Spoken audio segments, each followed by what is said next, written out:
How was your day today?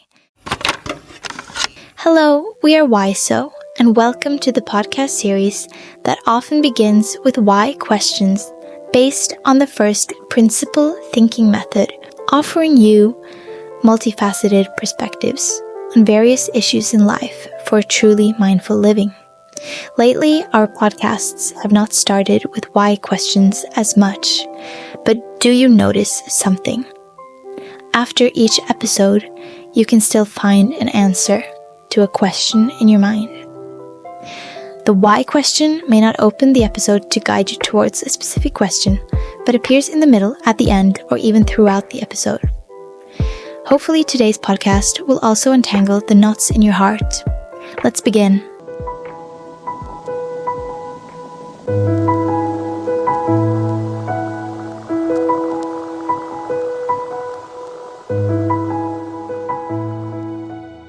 The most beautiful sound in life is the sound of someone saying they love someone. When love comes, we gather all the most beautiful words in the world, filling our hearts with the most beautiful feelings. We attribute to love the notion of perfection and completeness, but later we realize that love also brings endless sorrow, because loving is to die a little inside. People will come and go in life, and before ending a relationship, they must have gone through long periods of pain, accumulated emotions, and conflicts. When both stop communicating, it's a sign they've chosen to part ways. A relationship truly ends when two people stop talking to each other. Tell me, during the days of no contact, do we miss each other more, or have we forgotten each other already? I used to think that if I missed someone too much, the universe would send my longing to them. How? Probably through dreams. What is longing? Is it that just by reading the word miss, someone comes to mind? Longing has no shape, no scent, no way to measure it. But to me, it contains everything. Eyes, a silhouette, a smile, the scent of summer, and the taste of tears. Everyone has longing, has missed, and will miss many more in life. These longings follow us through the years. Why can someone who forgets everything, keys, phone, glasses, remember the date of birth or significant milestones with someone else precisely to the second? It's like when a familiar tune plays somewhere, we can recall the lyrics. But when asked for the song's name, we fumble and have to hum the chorus to remember. When you recall a few lines of a song, notice that something else seems to happen. Old memories of the place and time you first heard that song come back. Music stores memories, and music can make them appear. Especially the melody you're currently listening to connects with past music, summoning those memories and blending them with the present.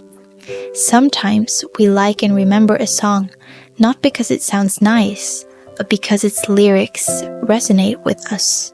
This music makes us happy when it enters our ears, but when it touches our hearts, it turns into blue sorrow. In happy times, we notice the music, but in sad times, we begin to understand the lyrics. Many neurologists believe that memory doesn't have a permanent residence but can move around, especially to places related to smell and taste. People often think these two senses only play a minor role in forming memories, but actually, they are crucial compared to visual and auditory memory. According to Professor Sullivan, olfactory memory can last 20 years longer than visual memory. A scent we recognize and feel emotional about can last from when we are 5 years old until we die. With such explanations, you might understand why you can forget many things, find it hard to stop longing for someone. Actually, we don't have trouble remembering daily objects like keys and phones. It's just that you don't pay attention to them. And the reason you keep longing for a person is that you've attached stories, scents, and emotions to them. So who is it that you still long for?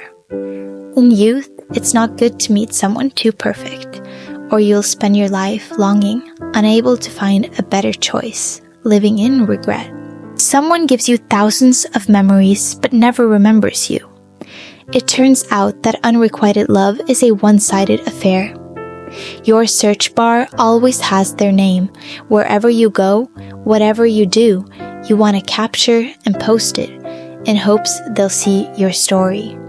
You frequently open messages, scroll up and down, read them until you know them by heart, but don't dare send a single message. When you accidentally hear a song or a familiar voice, old memories flood back, bringing tears to your eyes. That person was once your world, but now you have no reason to text them. Some days you miss them like crazy, but hold back, not wanting to bother them. That's a kind of heartbreak. But listen, someone who truly likes you won't ignore you for a long time. They will try to enter your world in any way and will actively reach out to you. If you love someone who doesn't love you back, it's like wasting your youth. We don't have time to understand ourselves, but spend too much time trying to understand others and hoping they love us. This leads to hope and disappointment, expecting a lot only to receive less than expected. Some things, if we don't voluntarily give them up, heaven will end them painfully. My teacher once said that people, no matter what, will part ways. People will come and go in your life. You might feel regret, but eventually you'll understand why people part ways. These reasons will help you appreciate those who become close to you later. If you're destined to meet, no matter how far, you'll always meet. If not, even face to face, you won't.